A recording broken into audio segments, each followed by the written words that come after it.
নমস্কার, সোমা দত্ত ব্লগে আমি সবাইকে স্বাগত জানাই। আপনাদের সবাইকে আমার মন থেকে আন্তরিকভাবে ভালোবাসা জানাচ্ছি। তো আমি আজকে একটা রেসিপি, তো আপনারা জানেন একটা করে রেসিপি আমি ছাড়ি। তো আজকের রেসিপিটা হচ্ছে শাহী পনির, যেটা আপনাদের আমি রান্না করে দেখাবো। তার আগে কয়েকটা কথা বলি যে ইউটিউবে একটা আমার চ্যানেল আছে সোমা দত্ত ব্লগ, সেটা পারলে একটু সাবস্ক্রাইব করে দেবেন, তাহলে আপনারা ওখানে অনেক রকম রেসিপি দেখতে পাবেন।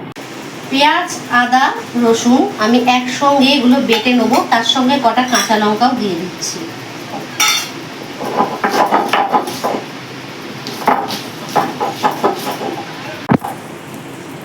আমার আদা, পেঁয়াজ, রসুন, কাঁচা লঙ্কা বাটা রেডি। তো এটা আমি তুলে নিচ্ছি। এই বাটা হলো। এরপর আমি কাজু আর পোস্তটা একসঙ্গে বেটে নেব।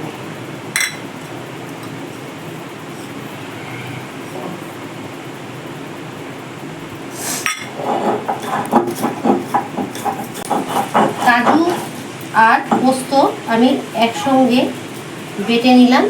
তো আমার বাটাটা প্রায় শেষ, এবার আমি বাটাটা তুলে নিচ্ছি।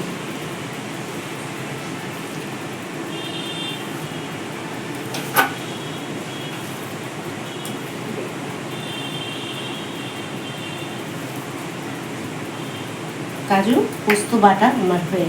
তো আমার এই শাহী পনিরের জন্য আমি পনির কেটে নিয়েছি, টমেটো কেটে নিয়েছি, আদা পেঁয়াজ রসুন বাটা রয়েছে, এখানে কাজু পোস্ত বাটা আর লঙ্কার গুঁড়ো, কাশ্মীরি লঙ্কার গুঁড়ো, এমনি লঙ্কার গুঁড়ো আর গরম মশলা। এবার আমি রান্নাটা শুরু করছি। তো আমি কড়া গরম বসিয়ে দিয়েছি, কড়া গরম হচ্ছে। এবার আমি সাদা তেল দিয়ে দিচ্ছি। তো তেলটা আমার গরম হচ্ছে, গরম হয়ে গেলে আমি পনিরটা ভেজে নেব। আচ্ছা, আমার তেলটা গরম হয়ে গেছে দেখা যাচ্ছে। তো এবারে আমি পনিরগুলোকে এক এক করে ছেড়ে দেবো। পনিরগুলো আমি তেলে ভাজার জন্য ছেড়ে দিচ্ছি।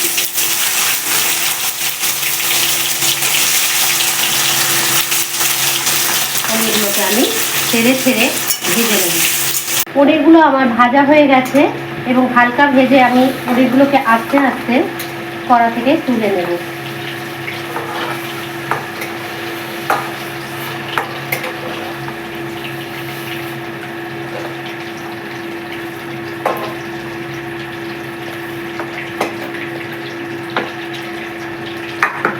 তো আমার তেল, এই যে তেলটা রয়েছে, এই তেলের মধ্যে আমি গোটা জিরে ফোড়ন দিচ্ছি।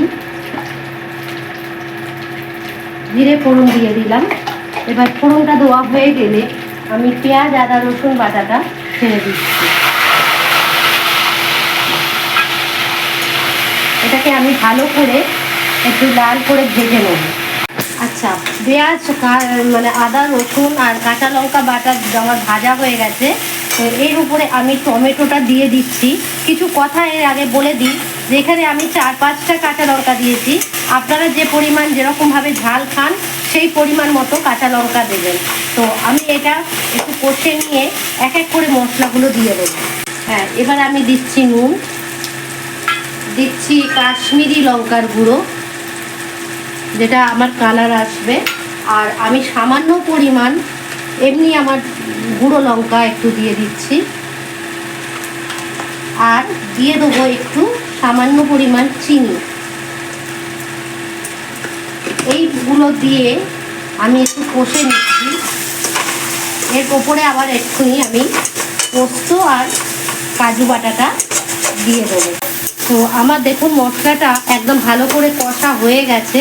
তো এরপর আমি দিয়ে দিচ্ছি কাজু আর পোস্ত বাটা, এইটা দিচ্ছি। দিয়ে এর সঙ্গে আমি এবারে হালকা করে একটু জল এর মধ্যে দিয়ে দিচ্ছি।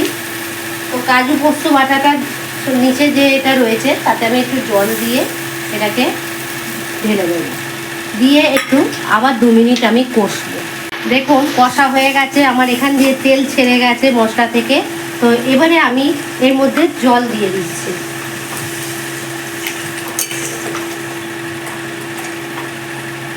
এবার ফুটে উঠলে এটার মধ্যে আমি পনির দিয়ে দেবো।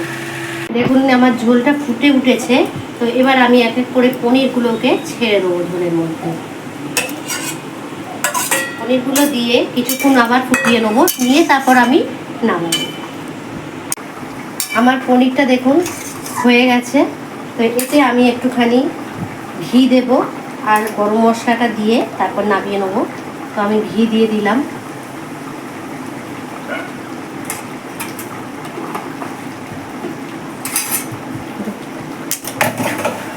আর গরম মশলা দিয়ে দিচ্ছি।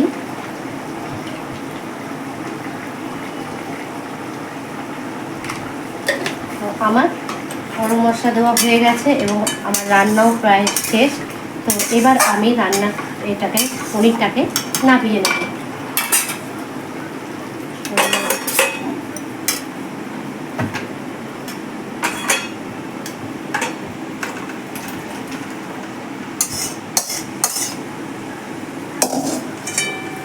পনিরটা আমার রেডি হয়ে গেছে।